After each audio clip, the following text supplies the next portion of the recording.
This is what's known as the Pagan cross. It's also known as the Celtic cross or Celtic cross, however you wish to pronounce it. But this cross, which is confirmed as being a pagan symbol, is found on churches all over the world. It adorns their rooftops, etc. So, why is there a pagan cross on churches? Now, the Lord Jesus Christ has told us that Satan rules the world and has called a group of people the synagogue of Satan. Synagogue is a church. The word church does not mean a stone building. It means a group of people joined together in one accord. That is what constitutes a church. If two people, for instance, join together in marriage, they have joined together in a church. If a load of people get together as a gang to go and beat someone up, they have joined together as a church. So this here is part of a synagogue. Now the pagans worship HALIOS. If you look at their festivals, you'll see that they go to the summer and winter solstice, and sol means the sun, and that they actually worship HALIOS and the Agia.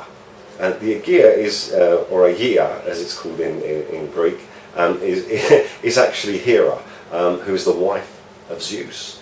And HALIOS is just another name for Apollyon, which is another name for Alexander the Great, who was known as the king with many names, the self-proclaimed god, the undefeated warrior.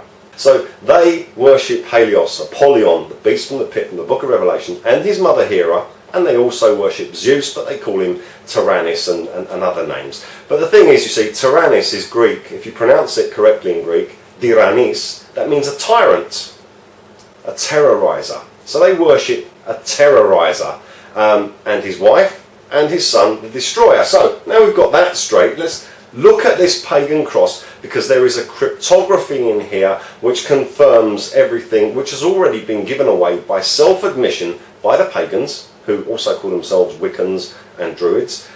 They also pretend to be Christians and everything else, so it seems. You know, the Bible has warned us about this, and I am just pointing it out. If you have an issue with it, I suggest you take it up with God. He's eager and willing to listen to anyone who has any complaints against him. So the pagan cross, what is it? It's fascinating. It's amazing. Let's just take a look at some of the craft work that is put on this first, before we break the actual cryptography of the pagan cross itself. If we just zoom in here, you see that we can only see part of this bit of the pagan cross, what's been put on there so nicely and ornately, and you can't really figure out what it is. It looks like a lattice, doesn't it? Okay, let's take a look at another picture which makes it more plain what it actually is. This one here. Okay, so there's another pagan Celtic cross, and as you can see, it's got this kind of lattice work. Okay, so there it is. Okay, so what is that? Can you see what that is? It's rather difficult to work out, really, isn't it? But if we look at this one as well, you'll see that this pagan cross has been given wings. So it's actually a disc with wings. It's now being depicted as a winged disc. Now, bear with me here, because this all gets very interesting. Now, here's that lattice work again. Look at it again. Look, it's 1, 2, 3 X's. That's the Roman numeral for 10. So those are also letters. So it would be Io, which would be pronounced Eo, which means sun. So this here says Eo, Eo, Eo. Sun, sun, sun. That's HALIOS. The name of HALIOS, who is Apollyon, the beast from the pit from the book of Revelation. It says it 3 times here, 3 times here, 3 times here, and a load more times here, and also here. Look. Okay, and here at the bottom, there's also skulls, and there's also these little swirls in 6s. 6, 6, 6, 6. Someone's been busy, and I think that it's a pagan. And of course, these are skulls, and where Jesus Christ was crucified was called Golgotha, which means the place of the skull. So we have a skull here, and we have a cross with Golgotha underneath, okay, as a winged disc. And this again tells us who crucified Jesus Christ, because there was 3 crosses at the crucifixion. One for Jesus Christ, and two for the thieves. A cross is just simply an X. An X is simply a cross. Cross, cross, cross, X, X, X. X, X, X. Roman numerals 10, EO, EO, EO. That's Greek for sun, because this is what they use, a mixture of Greek and Roman, and it's quite easy to break once you get to the actual core of the matter. Okay, now let's break this cryptography.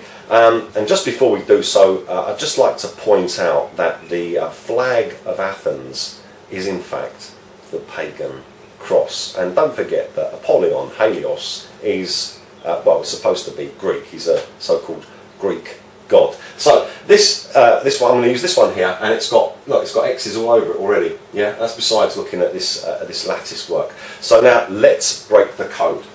Okay, here I have 3 rings. You've probably seen pagans using these on the internet after their names and before their names and stuff, and their salutations. Okay, let's just use these three rings here.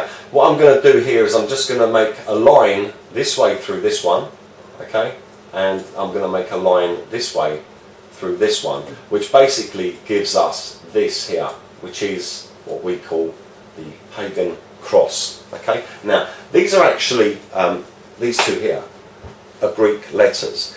This one here is the Greek letter phi, and this one here is the Greek letter theta. So this is pronounced as phi and thi. Okay, phi, thi. Right, so put those together and it becomes the pagan cross. Now, the thing is, phi and thi put together is an abbreviation of the word fidi, because it's fidi. That's a Greek word for serpent. So that, fidi, says serpent. That says serpent. And this is an ancient symbol for 1000. And in Greek, 1000 is Helios. That's one of the names of HALIOS, Apollyon, the beast from the pit. You will also see it rotated, like this here. And that is a Roman numeral for 1000 also. So it says fidi, which is serpent, and if we rotate it like that there, fidi, that's how you pronounce that X in Greek. It's called the letter chi in English, but it's pronounced he. So that says fidi, he, serpent. How's that? Now it actually gets even more interesting. Now if we just break this up, so we take the lines out, as I said before, it says EO. So this says, altogether, this pagan cross cryptography says EO, EO, 1000. That's EO, EO, Helios. Okay? So that is the name of the beast, the name of the beast, the name of the beast. EO, EO, Helios. All contained in the pagan cross. Fidi, he, serpent, or EO, EO, Helios. And that is the secret of the pagan cross. It is in fact in honour of Apollyon, the beast from the pit from the book of Revelation, who is also known as HALIOS.